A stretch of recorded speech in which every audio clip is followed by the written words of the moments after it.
Hay una fuerza que lo ha moldeado todo, desde las primeras hogueras de nuestros ancestros hasta los conflictos de hoy en día, y esa fuerza es la creencia. Hoy vamos a ver de dónde viene exactamente y cómo una fe muy antigua acabó dando forma a una nación entera.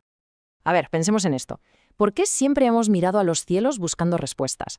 Esta pregunta es tan antigua como la humanidad misma. Es algo que nos viene de nuestros antepasados más lejanos, que se enfrentaban a un mundo que, para ellos, estaba lleno de misterios. Es que si intentamos ponernos en su piel por un segundo, imagínate, ves salir el sol, cae una tormenta terrible, alguien muere y no tienes ni idea de por qué. Son preguntas enormes sin respuesta. Y justo de ahí, de esa necesidad de encontrarle un sentido a todo, a lo inexplicable, es de donde nace esa primera chispa. Y esa necesidad, esa búsqueda de sentido, es el germen de lo que hoy llamamos religión. Pero claro, la pregunta del millón es, ¿cómo empezó todo?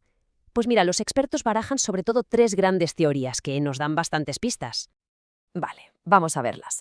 Estas 3 teorías son como un mapa para entender el origen de la fe. La primera, el animismo, la idea de que todo tiene un alma, un río, una montaña, todo. Luego, la segunda, el miedo a la muerte. Es algo muy humano, ¿no? Buscar consuelo en algo que nos trascienda.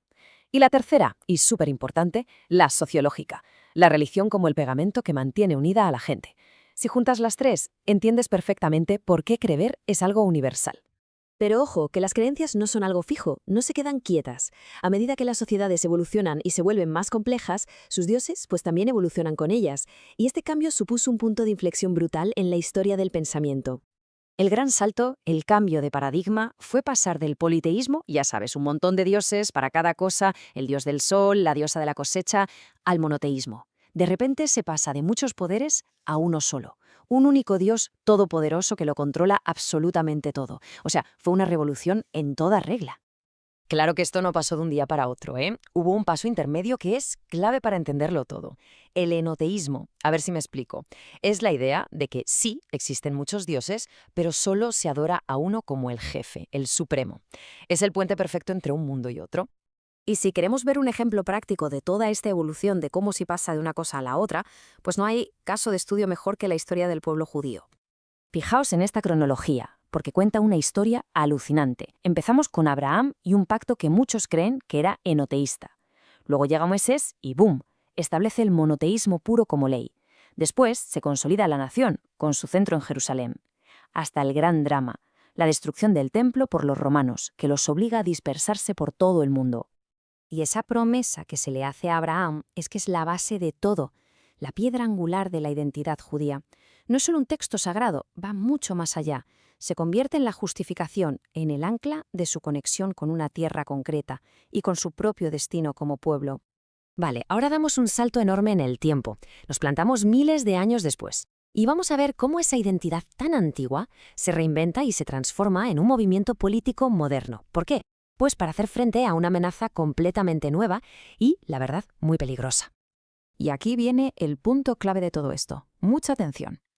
Aunque el sionismo bebe de una identidad religiosa de miles de años, no nació como un movimiento religioso, para nada.